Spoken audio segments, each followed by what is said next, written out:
Hello friend, સ્વાગત છે તમારું મારા કિચનમાં, જેમાં આજે આપણે ગુજરાતી ઓરમું અથવા તો તેને ફાડા લાપસી પણ કહેવામાં આવે છે તે બનાવીશું.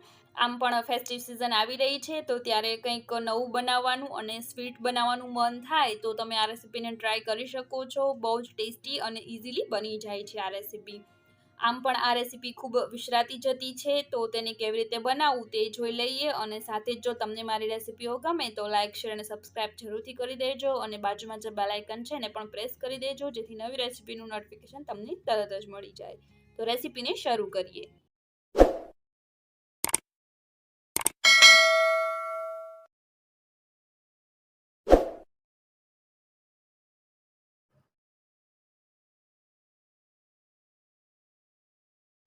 તો ઓરમું બનાવવા માટે અહીંયા સૌથી પહેલાં ઘઉંના ફાડા જે આવે છે બજારમાં તમને ઇઝીલી મળી જશે તે લીધેલા છે. તે મેં અડધો કપ લીધેલા છે. હવે આ ઘઉંના ફાડાને આપણે સારી રીતે 1 થી 2 પાણીએ ધોઈ લેવાના છે. અને ત્યારબાદ આપણે ગેસ પર એક કુકર મૂકશું અને 2 મોટી ચમચી જેટલું ઘી લેવાનું છે. ઘી થોડું ગરમ થાય એટલે આપણે સૌથી પહેલાં તેમાં ડ્રાયફ્રૂટ્સને સાંતળી લેશું, કારણ કે ડ્રાયફ્રૂટ્સને ઘીમાં સાંતળવાથી તેના સ્વાદમાં ઘણો બધો વધારો થાય છે, સ્વાદ અને ફ્લેવરમાં.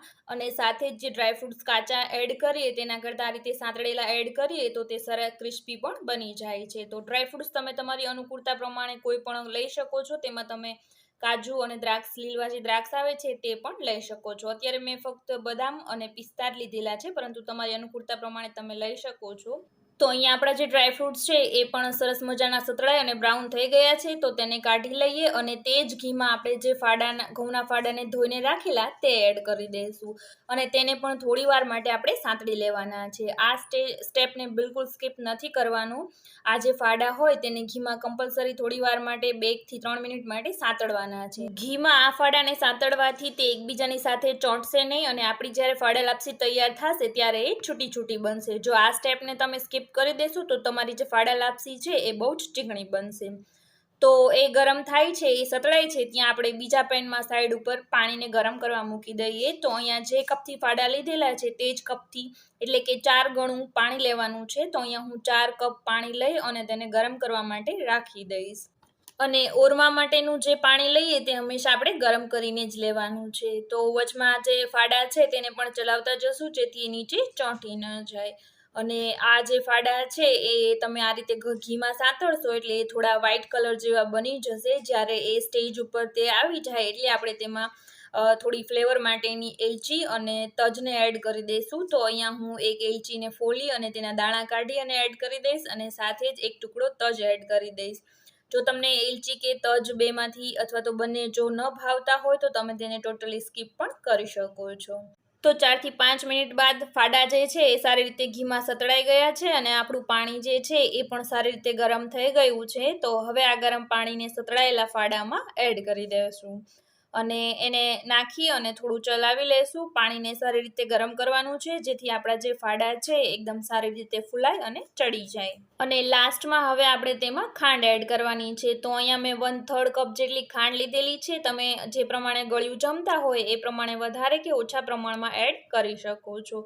તો ખાંડ નાખી અને તેને પણ ચલાવી લેશું અને હવે ઢાંકણ બંધ કરી અને 4 થી 5 વિસલ થવા દેશું અને તેને સારી રીતે ચડવા દેવાનું છે. તો 4 થી 5 વિસલ બાદ આપણે જે ફાડા લાપસી છે એ રેડી થઈ ગઈ છે અને હજી પણ એમાં થોડું પાણી દેખાય છે. જો આ રીતે થોડું પાણી દેખાય તો ફરીથી આપણે ગેસને ચાલુ કરી અને ઢાંકણને ખુલ્લું રાખી અને આ જે પાણી છે તેને બાળી લેવાનું છે. તો આ સ્ટેજ પર હું ગેસને ફરીથી સ્ટાર્ટ કરી દઈશ અને આ જે બચેલું પાણી છે તેને આપણે બાળી દેવાનું છે. અને સાથે જ આપણે જે ડ્રાયફ્રૂટ્સને સાંતળીને રાખેલા તે ડ્રાયફ્રૂટ્સને હવે તેમાં એડ કરી દઈશું અને તેને પણ ચલાવી અને મિક્સ કરી દઈશું.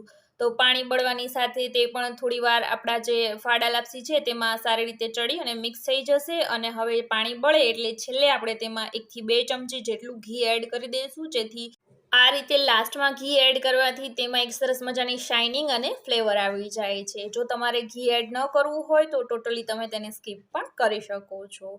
તો અહીંયા મને હજી પણ થોડું ઘી ઓછું લાગે છે એટલે ફરીથી હું 1 ચમચી જેટલું ઘી એડ કરી દઉં છું અને તેને પણ સારી રીતે ચલાવી અને મિક્સ કરી દઈશું. તો અહીંયા આપણી જે ફાડા લાપસી છે એ રેડી થઈ ગઈ છે. સર્વિંગ બોલમાં તેને સર્વ કરી દઈએ. તો આ વિસરાતી જતી રેસીપીને એકવાર ચોક્કસથી ટ્રાય કરજો. આમ પણ આ ફેસ્ટિવ સિઝન આવી રહી છે, નવરાત્રી અને દિવાળીની સિઝનમાં તમે પણ આ સ્વીટ રેસીપીને ચોક્કસથી ટ્રાય કરજો. બહુ જ સરસ બને છે.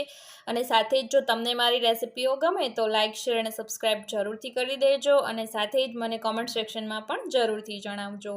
અને બાજુમાં જે બેલ આઇકન છે તેને પણ પ્રેસ કરી દેજો, જેથી નવી નવી રેસીપીઓનું નોટિફિકેશન તમને તરત જ મળી જાય. તો ફરી મળીશું એક નવી રેસીપી સાથે.